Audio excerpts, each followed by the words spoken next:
दो या दो से अधिक लोगों या कोई वस्तु या एनिमल्स इकट्ठा होते हैं उससे अपन समूह कहते हैं।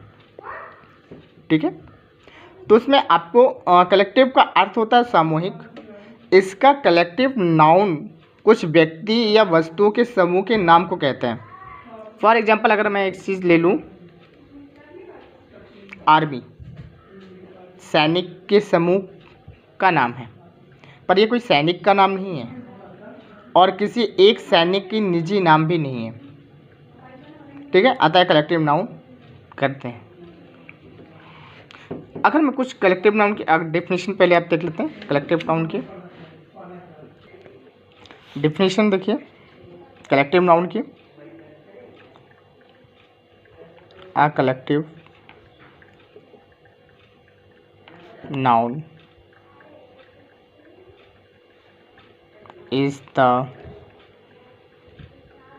name of a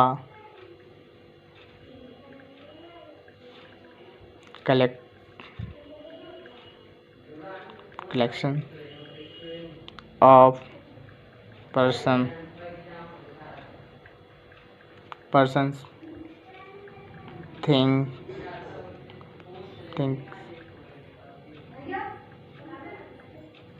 taken together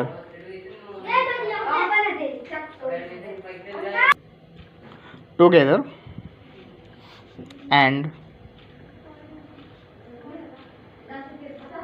spoken of as one बोल। ठीक, तो इसमें अगर आपको जैसे फॉर एग्जांपल अगर इसमें एग्जांपल्स लेते हैं तो कलेक्टिव नाउन में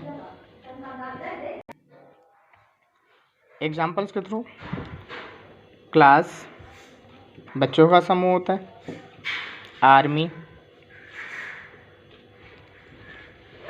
टीम,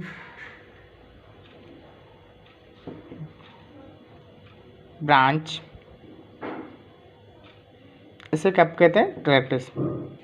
तो अगर collection of student in call class, a collection of soldiers in called army, a collection of players is called teams, a collection of caves or crabs in called branches या branch। and fourth number material noun।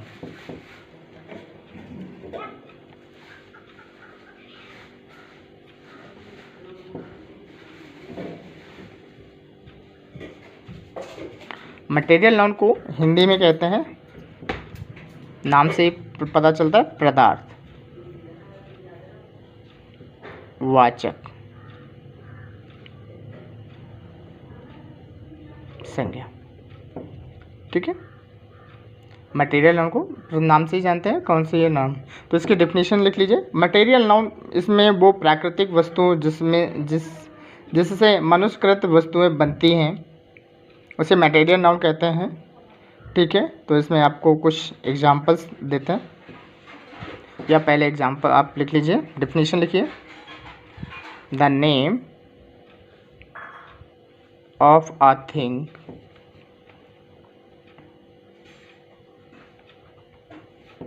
that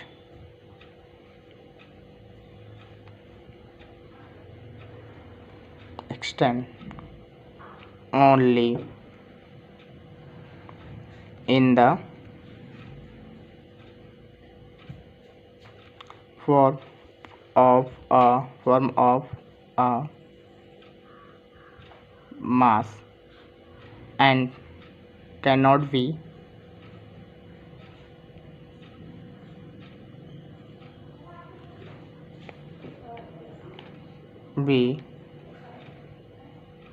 counted is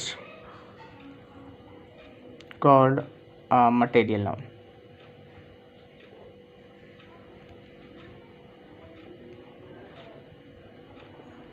Now example milk, coal, cement, iron etcetera.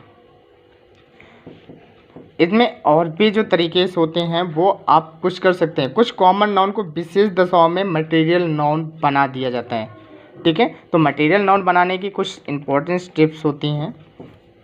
अगर मैं एक sentence लिखूं, fish live in water,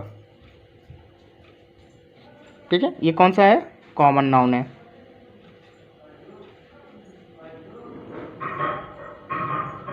ठीक है। अगर इसे material noun में अगर मैं कन्वर्ट कर दूँ तो सिंपल सा है, फिश वॉच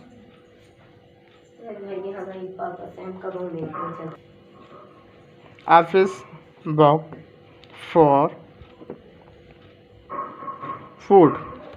तो ये कौन सा हो गया? मटेरियल नाउन हो गया।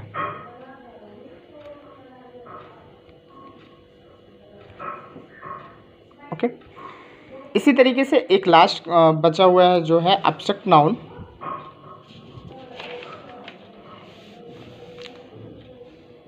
लास्ट 5th नंबर,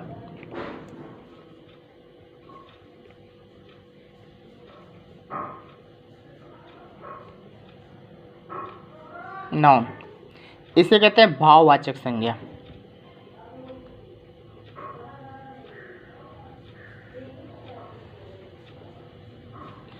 ठीक है। इसे भाववाचक संज्ञा, भाव का मतलब होता है कि नाउन जो गुण, दशा, अवस्था और कार्यों को बोध कराता है उसे एब्स्ट्रैक्ट नाउन कहते हैं। फॉर एग्जांपल, जैसे अगर गुण है हॉनेस्टी, दशा प्राइवेसी, अवस्था कार वर्किंग। इसमें इंपॉर्टेंट चीज़ें जो ध्यान रखनी होती है, जो शब्द dom, age, ship, hood, train, scene, mad लगे होते हैं वो प्रायः एब्स्ट्रैक्ट नाउन होते हैं।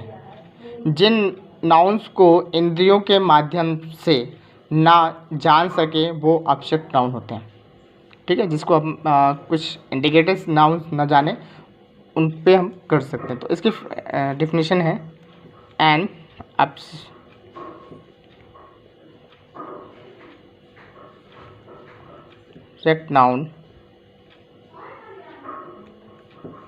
noun is the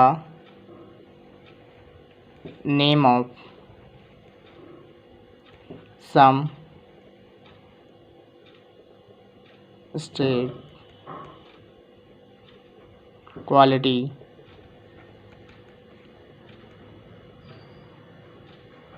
feeling or idea that we can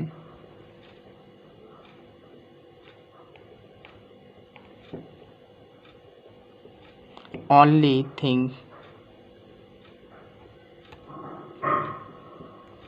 of or feel of but cannot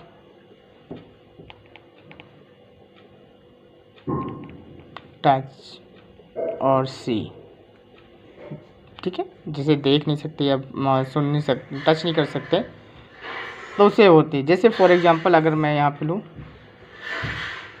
honesty,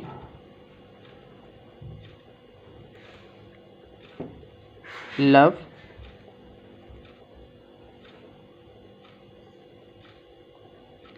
beauty,